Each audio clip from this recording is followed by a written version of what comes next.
Bismillahirrahmanirrahim. Assalamualaikum warahmatullahi wabarakatuh. Bacalah Al-Quran, fahami maknanya, hayati isi kandungannya, ayuh kita telusuri bersama. Alhamdulillah, pada sesi Tadabbur Surah kali ini, kita akan melihat pula yang dinamakan Surah Al-Adiyat. Surah Al-Adiyat juga dikenali sebagai Surah Gegaran Bumi. Surah ini merupakan Surah Makkiyah, yang mana Surah Al-Adiyat ini mengandungi 11 jumlah ayat keseluruhannya. Surah ini juga adalah surah yang ke-100 di dalam Al-Quran. Seterusnya, mari kita lihat kepada asbabun nuzul bagi surah ini. Bagi surah Al-Adiyat, ayat yang pertama, diceritakan bahawa Ibnu Abbas mengatakan Rasulullah SAW mengirim pasukan berkuda, tetapi selepas sebulan lamanya, tidak ada berita daripada pasukan berkuda. Lalu turun ayat, وَالْعَادِيَاتِ ضَبْحًا. Demi kuda perang yang tangkas berlari dengan kedengaran kencang nafasnya. Ianya dilaporkan oleh Ibnu Abi Hatim. Seterusnya, kita lihat pada latar belakang dan intipati surah ini. Penceritaan surah ini berlangsung begitu cepat, keras dan mengharukan. Ia melompat-lompat begitu cepat dan tangkas dari satu babak ke babak yang lain dan akhirnya sampai ke babak penghabisannya seperti berakhirnya penunggang kuda pada pusingannya yang terakhir. Mula-mula ia menayangkan pemandangan sekumpulan kuda yang berlari pantas dengan dengusan-dengusan nafasnya yang kencang dan hentakan-hentakan kakinya yang mengeluarkan bunga-bunga api. Iaitu kuda-kuda yang melancarkan serangan di waktu pagi dan membuat debu-debu bumi yang dipijak naik berkepul-kepul. Dan di dalam kepulan-kepulan debu itulah ia menyerbu ke tengah angkatan musuh dan menyerang mereka secara mengejut mengakibatkan barisan mereka ketakutan dan lari bertempiaran. Kemudian, diiringi dengan pemandangan manusia yang tidak bersyukur, pentingkan diri dan juga bakhil. Kemudian diiringi pula dengan pemandangan kubur-kubur yang dibongkarkan dan dada-dada yang dikeluarkan isi kandungannya.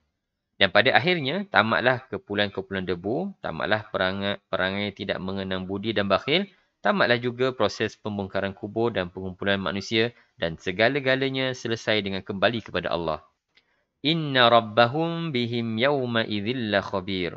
Sesungguhnya pada hari itu Tuhan mereka amat mengetahui keadaan mereka. Pada ayat yang ke-11 bagi surah ini. Rentak nada dari kata-kata dalam surah ini kedengaran keras dan berdentam-dentum sesuai dengan suasana gempar, hiruk pikuk dan berdebu-debu yang ditimbulkan oleh kubur-kubur yang dibongkar dan dada-dada manusia yang dikeluarkan segala isinya dengan kuat. Juga sesuai dengan suasana sikap yang tidak mengenang budi, mementingkan diri dan terlalu bakhil. Oleh sebab itu, semua penceritaan ini memerlukan satu frame yang sesuai. Maka Al-Quran memilih frame itu dari suasana gempar yang diselubungi kepulan-kepulan debu-debu yang dicetuskan oleh kuda-kuda yang berlari kencang dan mendengus-dengus secara keras sementara hentakan kakinya mengeluarkan api. Itulah angkatan berkuda yang melakukan serangan mendadak di limun pagi hari. Ia merangsangkan kepulan-kepulan debu dan terus menggempur di tengah-tengah musuh tanpa menunggu-nunggu. Frame itu merupakan sebahagian dari pemandangan dan pemandangan merupakan sebahagian daripada frame. Seterusnya kita lihat pula kepada pentafsiran ayat yang pertama hingga ayat yang kelima. Bismillahirrahmanirrahim. Wal-'adiyati dhabha. Demi kuda perang yang tangkas berlari dengan kedengaran kencang nafasnya. Fal-muriyati qadha.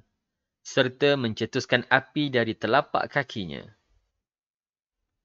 Fal-mughirati subha. Dan meluru menyerbu musuh pada waktu subuh. فَأَثَرْنَ بِهِ نَقْعًا. Sehingga menghamburkan debu pada waktu itu. فَوَسَطْنَ بِهِ جَمْعًا. Lalu menggempur ketika itu di tengah-tengah kumpulan musuh. Allah Subhanahu Wa Taala bersumpah dengan kuda-kuda perang dan menggambarkan pergerakan-pergerakannya satu demi satu bermula dari lariannya yang pantas dengan suara nafasnya yang mendengus kencang dan dengan hentakan tapak kakinya yang mengeluarkan bunga-bunga api. Kemudian menggempur musuh dengan serangan kilat di waktu pagi dalam kepulan-kepulan debu menyebabkan barisan musuh kacau bilau dan hiruk pikuk. Itulah langkah-langkah pertempuran biasa yang lumrah dialami oleh orang-orang Arab yang mula-mula ditujukan Al-Quran ini kepada mereka. Persumpahan Allah dengan kuda-kuda perang dalam bentuk itu membayangkan betapa kasihnya Allah kepada gerakan dan kegiatan kuda-kuda perang itu dan betapa tinggi nilainya di sisi Allah. Selain dari itu, di sana terdapat keselarasan di antara pemandangan kuda-kuda dengan pemandangan sifat-sifat jiwa yang dijadikan objek sumpah dan ulasan sebagaimana telah diterangkan sebelum ini. Yang menjadi objek sumpah Allah SWT ialah hakikat jiwa manusia yang kosong dari dorongan-dorongan iman, iaitu satu hakikat yang dibangkitkan oleh Al-Quran untuk menyedarkan manusia agar ia mengerahkan seluruh azam dan kemahuannya menentang hakikat hati yang kosong itu. Kerana Allah mengetahui hakikat itu mempunyai pertalian yang mendalam dalam hatinya dan mempunyai kesan amat kuat mempengaruhi entitinya. Kita pergi pula kepada pentafsiran bagi ayat yang ke-8, yang 6 hingga ke-8. Innal insana lirabbihi lakanud. Sesungguhnya manusia sangat tidak bersyukur akan nikmat Tuhannya. Wa innahu ala dhalika lasyahid. Dan sesungguhnya ia dengan bawaannya menerangkan dengan jelas keadaan yang demikian. Wa innahu lihubbil khairi lasyadid. Dan sesungguhnya ia melampau sangat sayangkan harta, yakni secara tamak haluba. Sifat manusia memang tidak mengingatkan nikmat Allah yang melimpah ruah kepada mereka dan sifat ini terbayang jelas dalam segala gerak-geri dan tutur katanya. Semuanya menjadi saksi yang mengakui hakikat ini dan seolah-olah manusia sendiri mengakui hakikat ini. Atau ia akan mengakui pada hari kiamat bahawa dia memang tidak mensyukuri nikmat-nikmat Allah yang dikurniakan kepadanya.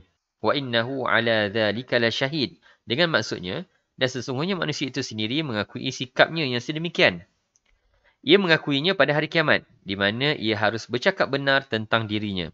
Kerana pada hati itu tiada ruang untuk berdolak-dalik. Wa innahu lihubbil khairi lasyadid. Dan sesungguhnya manusia itu amat sayangkan harta kekayaannya. Mari kita lihat lebih lanjut berkaitan tabiat sayangkan harta kekayaan. Manusia sememangnya sangat sayangkan dirinya sendiri. Kerana itu ia sayangkan harta kekayaannya, iaitu dalam bentuk wang, kuasa dan nikmat-nikmat kesenangan hidup dunia. Inilah tabiat semula jadi manusia selama hatinya tidak bersebati dengan keimanan yang dapat mengubahkan kefahaman-kefahamannya dan nilai-nilai hidupnya. Neraca pertimbangannya dan minat-minat perhatiannya di samping mengubahkan sifat hatinya yang mengingkari nikmat Allah kepada sifat mengenang budi dan bersyukur kepada Allah. Juga mengubahkan sifatnya yang bakhil dan mementingkan diri kepada sifat belas kasihan dan mementingkan kebajikan orang lain. Dan seterusnya memperlihatkan kepadanya nilai-nilai yang hakiki yang wajar dicinta dan direbut, wajar diusaha dan diperjuangkan olehnya, iaitu nilai-nilai iman yang lebih tinggi dari nilai-nilai harta benda, kuasa dan nikmat hidup dunia yang bersifat hayawani. Tanpa iman, manusia menjadi kecil. Manusia tanpa iman adalah manusia yang kecil dan kerdil. Cita-citanya juga kecil dan kerdil. Tetapi biarpun setinggi mana cita-citanya dan matlamat hidupnya, namun ia tetap bergelimang dengan lumpur bumi, tetap terikat dengan batas umurnya dan tetap terpenjara dalam tubuhnya. Dia tidak akan bebas dan tidak akan terangkat tinggi melainkan apabila ia berhubung dengan alam ketuhanan yang lebih besar dari alam bumi. Lebih jauh dari alam hidup dunia dan lebih luas dari alam diri, iaitu alam yang lahir dari Allah yang azali dan kembali kepada Allah yang abadi. Di mana kehidupan dunia berhubung dengan akhirat tanpa akhir buat selama-lamanya. Kita pergi pula kepada penafsiran ayat yang ke-9 hingga ayat ke-11. Afala ya'lamu idza bu'thira ma fil qubur. Patutkah ia bersikap sedemikian? Tidakkah ia mengetahui bagaimana keadaan ketika dibongkarkan segala yang ada dalam kubur? Wa hussila ma fis sudur. Dan dikumpul serta didedahkan segala yang terpendam dalam dada. Inna rabbahum bihim yawma idzil khabir. Sesungguhnya Tuhan mereka maha mengetahui dengan mendalam tentang balasan yang diberikannya kepada mereka pada hari itu. Bagi penafsiran ayat 9 hingga 11, kita dapat mengetahui bahawa kerana itu, di dalam surah ini dikemukakan satu peringatan terakhir untuk mengubati penyakit-penyakit tidak mengenang budi, mementingkan diri dan bakhil, juga untuk meleburkan belenggu-belenggu yang mengikat jiwa manusia dan membebaskan mereka darinya. Di samping menayangkan pemandangan kebangkitan dari kubur dan berkumpul di padang mahsyar dengan satu gambaran yang membuat seseorang itu lupakan kesayangan terhadap harta kekayaannya dan menyedarkannya dari sifat-sifatnya yang angkuh dan sombong. Afala ya'lamu idza bu'asira ma fil qubur wa husil ma fis sudur. Adakah ia tidak tahu apabila dibongkarkan isi kubur dan didedahkan segala isi dada? Itulah satu pemandangan yang ngeri dan mengharukan pemandangan kubur-kubur digeledah dan dibongkar serta pemandangan rahsia-rahsia manusia yang disembunyikan itu diragut keluar dari dada-dada mereka. Semuanya berlaku dalam suasana yang keras, dahsyat dan penuh debu. Apakah manusia tidak tahu apabila ini berlaku? Allah tidak menyebut apa yang manusia harus tahu supaya apabila manusia itu sedar bahawa perkara ini akan berlaku, maka ini sudah cukup untuk mengharukan perasaannya. Juga supaya manusia cuba mencari jawapan sendiri, meneroka sendiri dan memahami sendiri kesan-kesan dan akibat-akibat yang mengikuti pergerakan-pergerakan peristiwa-peristiwa yang dahsyat itu. Kemudian pergerakan-pergerakan yang dahsyat itu ditamatkan dengan penyataan kembalinya segala sesuatu, segala urusan dan segala kesudahan kepada Allah. Inna rabbahum bihim yawma idzil khabir. Sesungguhnya pada hari itu Tuhan mereka amat mengetahui keadaan mereka. Apakah yang dimaksudkan dengan segala sesuatu kembali kepada Allah? Segala sesuatu berakhir dengan kembalinya kepada Allah yang Maha mengetahui keadaan-keadaan dan rahsia-rahsia mereka pada hari kiamat itu. Memang Allah mengetahui keadaan manusia di setiap waktu, tetapi menyebut pengetahuan Allah yang khusus pada hari itu akan membawa kesan-kesan lebih menyedarkan manusia, iaitu pengetahuan yang membayangkan di sebaliknya akibat yang buruk, hisab dan balasan dari Allah. Inilah pengertian yang tersirat di dalam ayat ini. Surah ini merupakan satu perjalanan pendek yang penat, sibuk dan kalut sehingga akhirnya baik dari segi makna-makna ataupun kata-kata dan dari segi nada kata-kata mengikut pengungkapan Al-Quran. Hadza wabillahi taufiq wal hidayah. Wassalamualaikum warahmatullahi wabarakatuh.